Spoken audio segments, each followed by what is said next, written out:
Hey guys, how are you doing today? Welcome back to our YouTube channel. Ready for another conversation. This time it's just me and you. Mrs. Ituawili. I have no guest today. Today I thought, let me just come and, have a little chit chat. Me and you. And the reason for this is because I saw pale kwa Instagram kwa DM. Watu wananiuliza mama Mumbusi. Lazima ukuje utupatie recap yako ya wapi? Yeah, the Kilimanjaro International Marathon. Yay! Please clap for me. Yay! I ran my first half marathon, 21 kilometers. And it was an awesome experience, guys. It was an awesome experience. If you could have told me a few years back that I would be signing up to run marathons in foreign countries, ningeshindwa wewe. Maneno yako ni gani hayo? I wouldn't have believed you. But, well, I went to Tanzania and I ran the half marathon, which was 21 kilometers, in 2 hours and 51 minutes.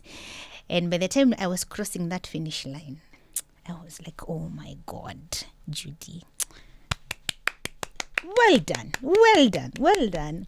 This conversation happened in October when we were actually in Cape Town with Celestine and Chebet. Tulikuwa tumeenda girls trip.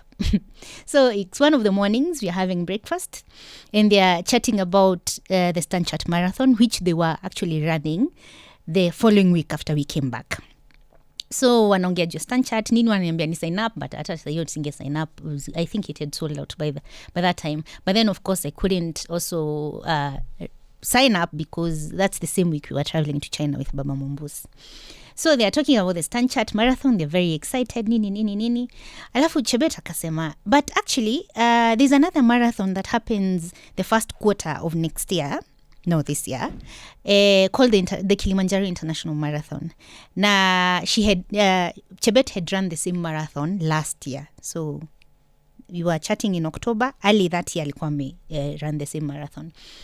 And she was like, guys, twendeni yo, singumu, twendeni, let's sign up so we can do something together. And then we were also thinking of, at the same time, we need to also do another girls trip.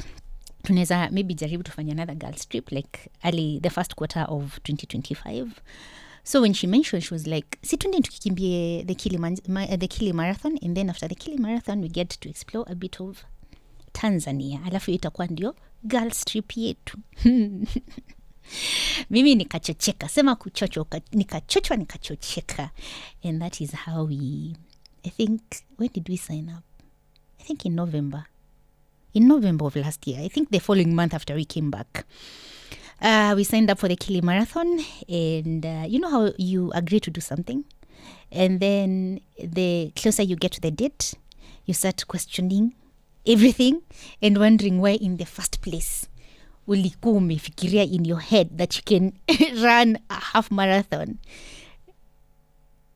And yeah, for the first time, actually that's actually the longest distance I have ever run in my entire life. Hata kama inakimbianga hapo home, sidhani nishaikimbia more than 10 kilometers.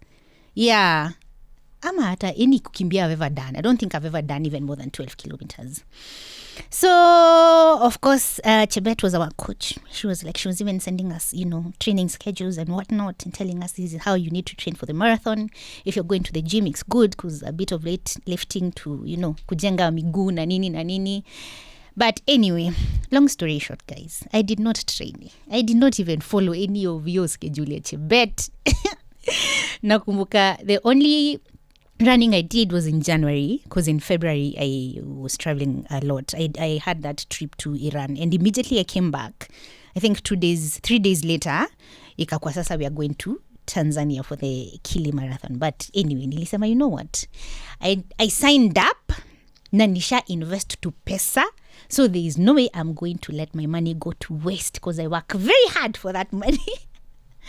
Anyway, I came back and I was very excited, nervous, a bit tense.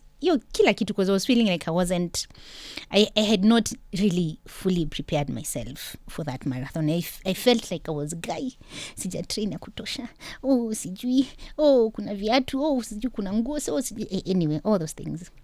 But I came back, and 2 days later, we set off for TZ. It was a road trip. We enjoyed that road trip. Tulikuwa sisi watatu, tulijibamba kweli kweli. I remember we left Nairobi at around 3:30 a.m.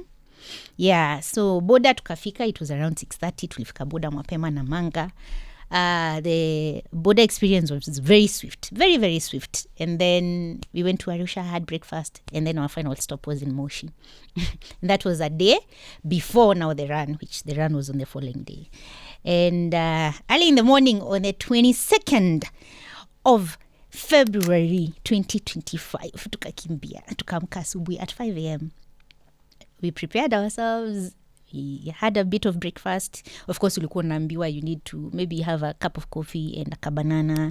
Don't eat too much. If you're eating anything in that morning, maybe do a bit of carbs, not too much protein. Kupatie energy ya kukimbia. Tulikuwa Wakenya wengi, by the way. You were so many Kenyans. You were so many Kenyans when you nilimit on that track tukikimbia. And then at around 6, tukachukua boda, tukaenda. Sasa at the starting point. Before niwaambie nini, when I remember posting these stories, nikiwaambia our 5-star accommodation in Arusha. This we had decided as the 3 girls, because ni girls trip, we had decided to make it a very budget friendly trip. Hii ilikuwa a budget trip. Hatukuwa tunaenda sijui kukaa kwa 5 stars sijui. No. Ilikuwa a budget trip. So we were staying at a seminary. I think it's a seminary. Ile ya sisters inaitangwa seminary. Like no. Ni convent. Seminary ni ya fathers. Okay, good. Nimeambia seminary ni ya fathers. Si tulikuwa tunakaa in a convent ya sisters. Very lovely people. So they have their wakona places out, and then they have built like to aka hoteli of some sort yenye ikona accommodation, but very nice. See high end, see anything, but very beautiful place, very clean. Mimi na mama T tulikuwa tunashare room moja, ilikuwa na twin beds. Yeah, and I remember when we got there, because we were exhausted from it was a long trip. Kufika tukuna arrive around 7:30. We had lunch, and then we did not have lunch because we had breakfast in Arusha. Tulikuwa tunasikia tumeshiba, so tulifika tuka blackout kwanza. We slept, woke up, had dinner, and then called it a night very early. I think saa 2 tulikuwa tushaanza kulala tena, because now the following morning was awaiting us. Anyway, tunachukua boda asubuhi, tunaenda starting point. We get to the starting point, and there's a lot of hullabaloo, there's a lot of excitement. Watu wako very energized.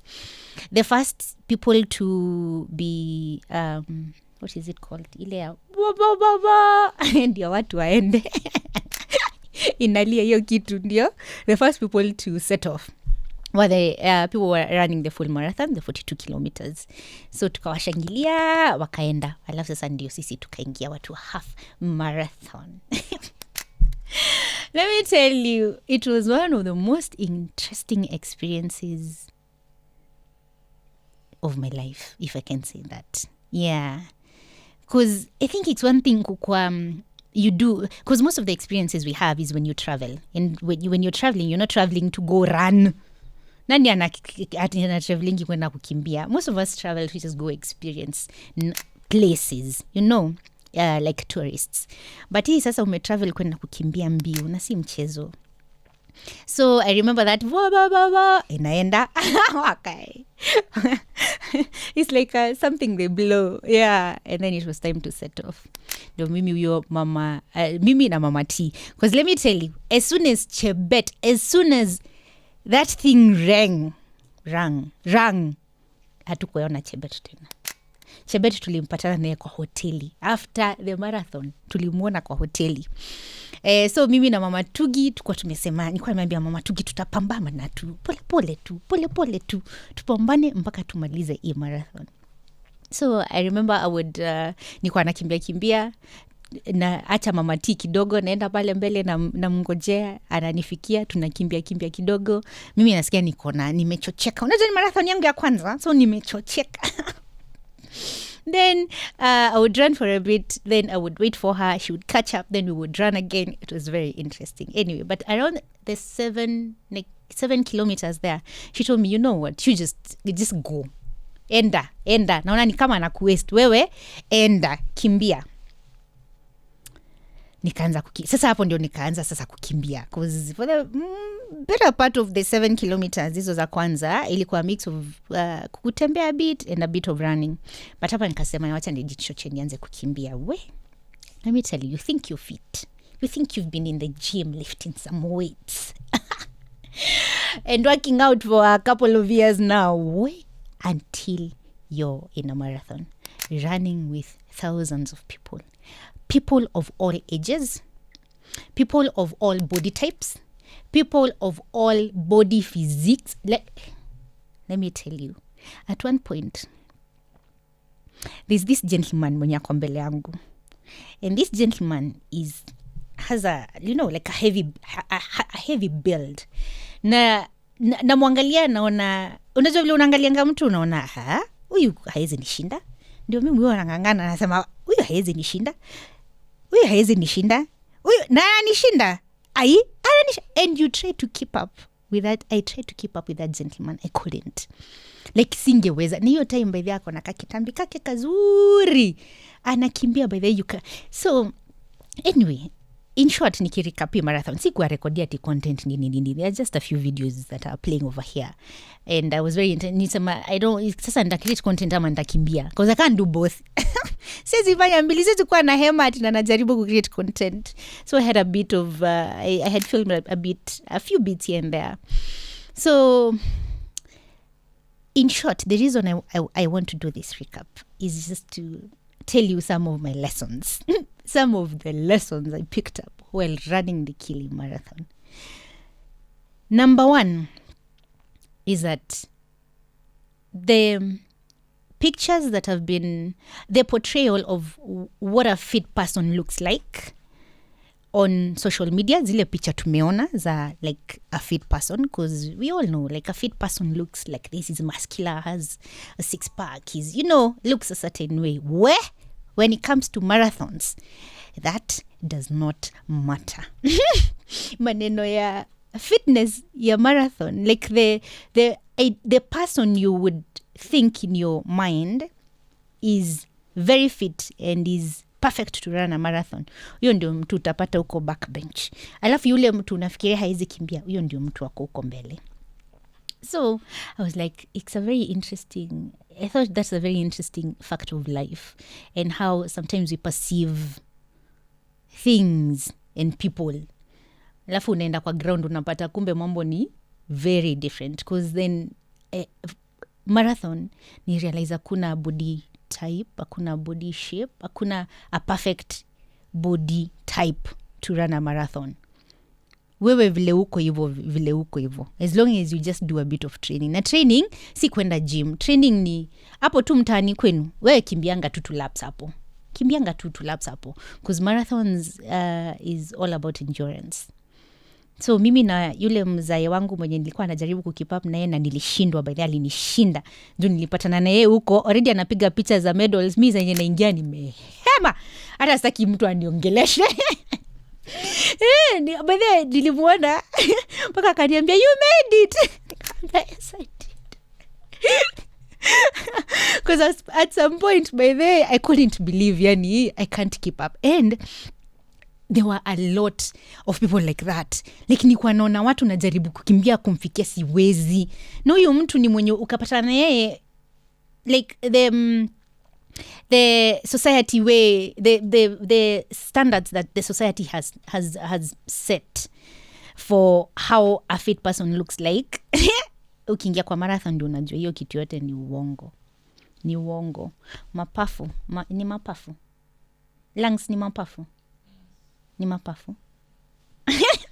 Hapo your lung capacity ndio inafanya maneno. Kwa hiyo hapo it's all about endurance. That was lesson number 1, that there's no specific body type, shape for somebody who's running a marathon. Wewe vile uko unaweza fikiria huwezi kimbia, but kumbe unaweza kimbia. And it's all about endurance. See muscles na six pack na hizo vitu zote. Kwa marathon those things don't matter. Number 2, it is that running a marathon is a very personal battle. So you remember I said for the first 7 kilometers tulikuwa na nani? Na Mama T. But then you quickly realize that yes, tulikuja hapa kama wabeshti na tunaweza taka kukimbia kama wabeshti mpaka tumalize. But una realize, hey, this one is very personal. Kila mtu akona pace yake na kila mtu kuna vile anakimbia, kila mtu kuna vile experience yake iko. So in a marathon you just hakuna friendship na nini, we kimbia tu, mtapatana. The good thing about marathons is that there is only one route. So even if you're in a foreign country, huwezi potea, mtapatana tu huko kwa finish line. And for me that one, and I think Mama T had mentioned this in one of her Instagram reels zenye alikuwa amepost during the marathon, akisema by the it is a true depiction of life, the reality of life. Vile mnaweza kuwa squad, like we have friends but we all move at different paces.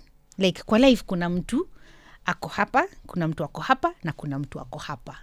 Kuna beshti yako leo ni yeye ako 1,000 steps ahead, but who knows, kesho yake wewe ndio unaweza kuja umpite, na hiyo siku ingine yeye ndio unajua, like it's just a reflection of the reality of life. Yeah, na vile mnaweza anza kitu mkiwa pamoja as a team, but sometimes life has a way of kila mtu ako na path yake kwa hii dunia.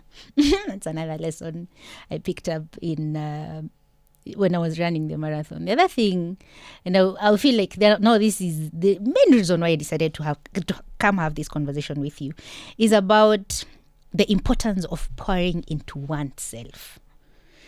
Because I remember mama vile niliambia baba Mumbusi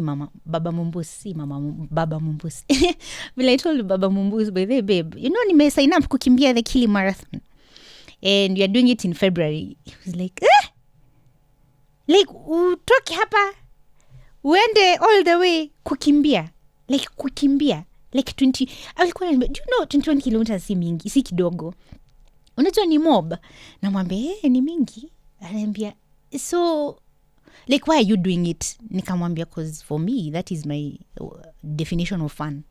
Like if I was to define the things I do as Judy that make me happy and things I do that I find truly enjoyable and fun, like that one is one of those things. Naweza sema like really kusikia tu naenda kukimbia marathon ilinijazz. So I remember Baba Mumbus anashindwa, hey babe, your definition of fun is very weird. But then tukiwa na yeye hapo nikamuuliza, so for you, what are some of the things that you do that are just for yourself, things that you do that are just for you? You're not doing this thing at that particular point. You're not Baba Mumbus, you're not Judy's husband, you're not Abel Mutua, the content creator, you're not Mkurugenzi, you're just Abel Mutua, the individual. For you, what are some of the things that you do just for yourself? Alika by the way, alifikiria bado nangoja jibu. I'm still waiting for him to answer that question. And it got me now to this particular conversation, like the things that we need to do for ourselves, the things that we need to do away from all the titles that define us, that are just for us. The things we do to fill our cup. Because I remember he had this conversation at Nyamira Yes. Event where she had invited me to have a conversation with the ladies. And these are some of the conversations that we had on that day. And the feedback from the ladies was very good. So nikasema, tuliongea huko, hebu acha tukuje tuongee hapa. Because for me, wellness in general Like inaweza kuwa ni kukimbia kufanya tu burpees hapo kwa nyumba. Inaweza kuwa ni kukimbia kwenda kwa ni kuamka kwenda kwa gym. Inaweza kuwa ni kuamka kwenda kukimbia tu hapo around our estate. For me that is one of the things that I do to fill my cup. And I truly believe for you to be a wholesome individual, for you to truly be happy in this life that we live, you need to be selfish. You need to at least be kidogo tu selfish. Hamaje doli? Like unakuwa tu selfish kidogo. And for me, how I interpret selfishness when it comes to mimi, ni doing things that if to my partner zinaweza ka like aji sasa, but to me hiyo ndio kitu inanibamba. Like hiyo ndio kitu yenye nafanyanga tu away from the many titles that define me. So running the Kilimanjaro Marathon was truly one of the ways I've filled my cup this first quarter. And let me tell you, my cup is truly overflowing. Si nilienda Iran, nikatoka Iran solo trip ya kwanza. I've never actually been on solo trip. Sijawahi enda mahali ati nikatravel peke yangu. Or my husband or mumbus or friends. No, this was the first solo trip. So I came from that and then immediately went to Tanzania for the marathon. So I feel like my cup is overflowing. I feel like my cup is truly overflowing. And it's from the overflow that then I am able to share with the people in my life. Because niko na glass hapa, wacha niwapatie example. So this glass, say it's full. It's full, right? It is full. But I have people in my life and people that I need to pour into, right? So hii glass imefika hapa. And then mama kuje anahitaji kitu. Nigawie mama, itaanza kushuka. Then I have my sisters, I have my husband, I have mumbos, I have the people that I work with. I have friends. Tuko na Doli akuja aniambie, you see, if my cup is full, my glass is full, my cup is full, but I'm sharing whatever is in here yenye imefika hapa juu. Sinende kishuka inashuka. But when this cup is overflowing, like imeja mpaka inamwagika, so the thing that I'm sharing with the people in my life is the overflow. It means then hapa I'm never running out. So when I say me running the Kilimanjaro Marathon is me filling my cup, ni juu sasa, that is how I pour into. Those are the things that I'm doing za kujaza hii nini yangu. I don't know if I hope I'm making sense with that explanation. Yeah. So I do that. I do something else that I do, to pour into my cup, I would say, is listening to podcasts. Yeah, I would lie if I say that reading books. Hey, last year I bought 2 books, guys. I finished 1 book. Hiyo ingine mpaka wa leo sijifungua hata chapter hata moja. So I would say listening to podcasts sana. But I've also realized that I'm better at listening to audiobooks than it is to reading. Like juu audiobooks nasikiza nikiwa tu mashughuli zangu, nikifanya vitu zangu. Some other ways I pour into my cup is by resting. In a week nakuanga na siku zenye nimeblock kwa kalenda. Zenye mpaka nimeambia Doli hata usinipigie. Like if you have anything to tell me, what's up? Send a message. Do not. Yeah, and I feel like rest is one of those things that people take for granted. But let me tell you, if you're not taking time to just rest and do nothing, because there are people who say who rest could be going out. Maybe hiyo siku nasikia nataka kwenda Karura katembe. Inaweza kwa hiyo ndio some form of rest to some of us. But for me, rest is the day that I do absolutely nothing. Na simu yangu inashinda D&D. Hiyo siku tu ni Netflix, eat and sleep, nothing else. What are some of the other ways that I fill my cup? Let me see. Oh, self-care. Hey, I am very big on self-care, guys. Niliona watu vile wamezusha hapo kwa mtandao juu ya Murugi kutuambia ana spend 35,000, guys. Acha nikwambie, that is the reason why she will always be that happy, vibrant person you see on her social media. because she's taking care of herself. Like, you need to take care of yourself first before you can take care of any other person. So self-care, I am very big on self-care. I have days zenye hizo siku naambia baba Mungu, usimpigie simu leo, usiniulize maneno, hii siku naenda tu niende nifanye facial, niende nifanye mani-pedi, niende nifanye waxing, niende nifanye massage, nikijisikia niingie sauna, nifanye body scrub, all those things. Yes. And you can ask him then, hiyo siku nikirudi home nakuanga a very happy person, the best wife in the world. Yeah. So there are many things.